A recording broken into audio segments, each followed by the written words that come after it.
Yo, what's going on, Bad Bass Fishing? Welcome back to another Bad Bass Fishing episode. Today, we are at the farm, if you couldn't tell, and we have the Kaylee Jones. We actually just got done filming a boyfriend versus girlfriend video, actually part 2 of the series, and it's pretty good, so make sure if you guys haven't yet to subscribe and hit that notification bell, because it'll come out right after this video uploads, like maybe 2 days after. But anyways, I'm keeping my eye on that horse, because that horse attacked me like 3 times when I was little, terrifying. But I'm going to be going over my top 5 favorite fall baits for bass fishing, because the fall weather has finally hit Missouri. It was literally 90 degrees, what, 2 days ago? It was like 90 degrees 2 days ago. And it was like, what, 60 something today? 60 yesterday. Super nice.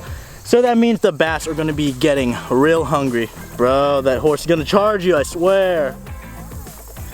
But yeah, the bass are gonna be going on a feeding frenzy. They're gonna be stocking up, feeding up for the winter, because with the temperatures dropping, they know winter's coming, so they gotta eat up. They gotta go on, bro.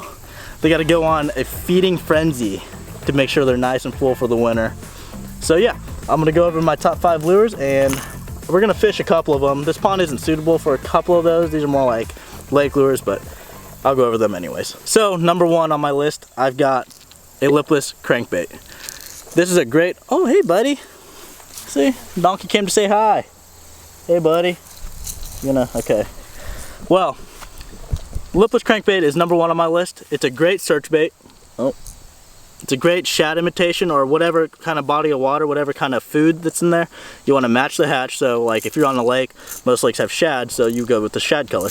But it's a great search bait. You can cast it all over, you can cover a lot of water, and it's great for finding fish. Especially with the fall transition, throw it down the shallow bank lines and boom, you're gonna catch some tanks. Number 2 on my list would be a jig. And a jig is really just a great lure to use all year round.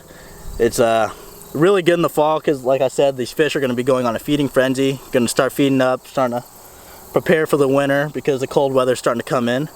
But during the fall, I find the jig to be one of the best times to be throwing it, so there you go.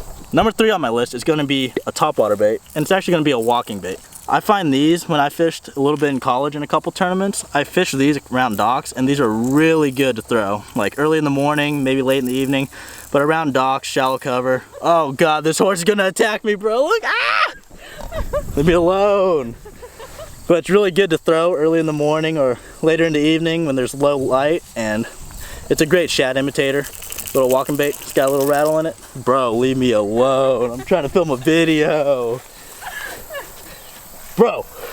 But yeah, great topwater to throw in the fall. One of my favorites. A buzz bait's also very good to throw, so there you go. That's one of my top waters for the fall. Number 4 on my list would be this right here, the old spinnerbait. All reliable. I've caught so many big fish throwing a spinnerbait. It's literally probably one of my top 3 favorite lures of all time. Leave me alone, horse.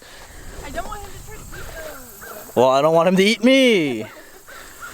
But yeah, so this is a great bait. Oh, whoops. So, a spinnerbait. Man, my arm's getting tired holding this giant camera up. I gotta lean against my car. This is great to throw because it's like a school of fish. So you either got 1 blade, 2 blade, and then this. And so it's like a little ball of fish swimming around. So it's really good to throw around like big balls of bait in the water. I'm so nervous, bro. I've never been more terrified of an animal. But yeah, I've caught a lot of tanks on these. I throw these around in ponds a lot. It's basically a good search bait too, so. Number 4 would be a spinnerbait, and make sure you put a trailer hook on there because you don't want to miss any tanks. And for number 5 of my top 5 fall lures, it would be the jerk bait. And this is more of something I would throw around when it's really cold out, the temperatures are dropping, water temperature is dropping, and the fish are more lethargic. Because with this, you can fish it a little slower, and you get more of a reaction bite using it. So when you're fishing it, like when I fish it in the winter, I fish it a lot in the winter actually. I'll throw it out and I'll twitch and I'll pause for a long time. I use a lot of long pauses, and then I'll go twitch, change it up. But it's a really good bait to use when the water is really, really cold. And I'm sure with the fall transition, you can catch them too before it gets to winter. But yeah, that's my top 5 lures. Throw that over there. Stay away from this horse. I don't know how Kaylee's petting this thing. The thing's the devil. But we're gonna go ahead and rig up. We're gonna take a few casts in the pond and see if we can't catch ourselves a donkey. Alrighty, we've got a spinnerbait tied up. I'm gonna throw her around for a little bit, see if we can't catch ourselves a tanker. But yeah, I'm just gonna try to enjoy this beautiful 60-degree weather while it lasts.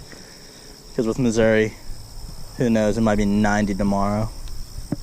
I like throwing the spinnerbait down like grass lines, around cover, around wood and stuff. Even bouncing it off of wood is really good, but this pond doesn't have a lot of that. It's got a lot of vegetation, but I'm just trying to throw it down the sides of those. Like this. Well, I don't know what kind of grass this is, or kind of vegetation that is, but I like I've hooked some tankers casting down this thing, so throw a spinnerbait down through here for a little bit.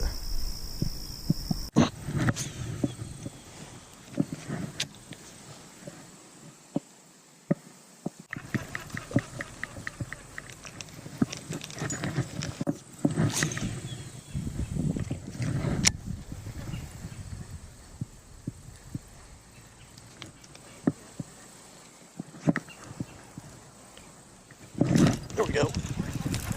On the old spinnerbait. Ooh. Thank you, little guy. Come here. Ooh. See, may not be a tanker, but we caught him with a trailer hook. It's the importance of a trailer hook. Could have been a 10-pounder, and we could have lost him because we didn't have a trailer hook. But we had one.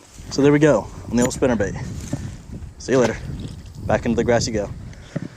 Cut it right there on the edge of all this vegetation on top. I don't know what kind it is. Let me know down below if you know, but just kind of ripping it through these weeds and stuff too. It really helps.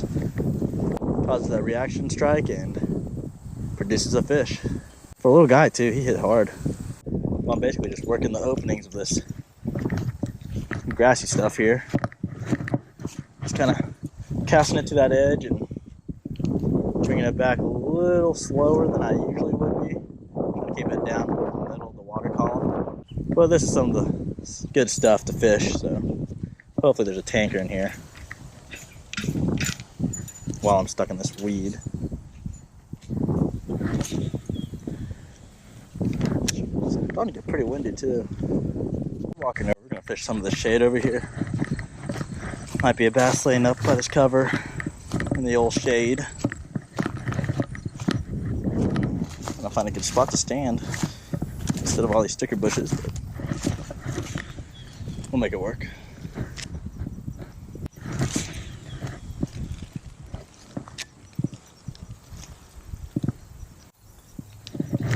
There's one.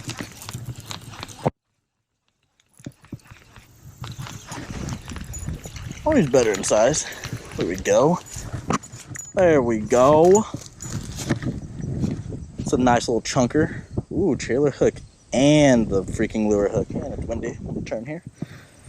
Gosh dang. We done did them dirty. We doubled them up. Just like that. Man, look how fat he's getting. The belly right there. That's because they're starting to feed up. They feel the weather changing.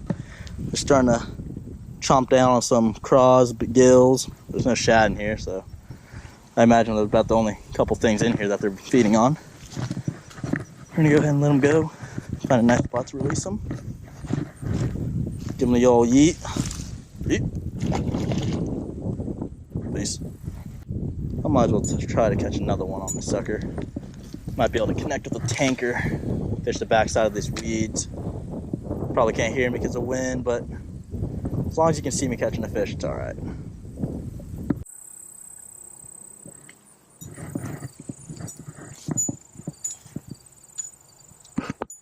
Whale shoot. It's basically midday. Not a very prime time to be fishing right now because it's still pretty hot out.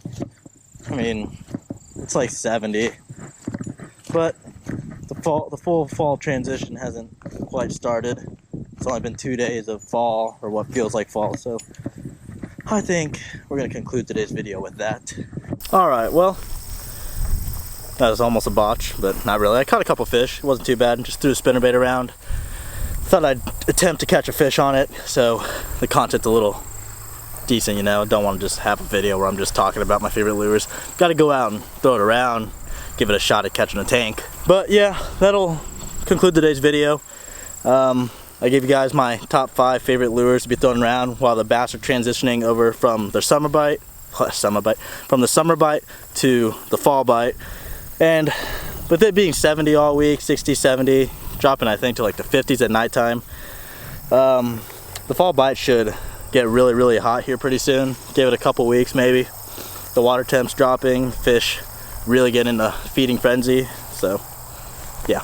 If you guys enjoyed today's video, make sure to leave a thumbs up and to subscribe, because after this video comes out, like maybe we'll give it 2 days. So 2 days from when this video is uploaded, you guys will have part 2 of the boyfriend versus girlfriend fishing challenge.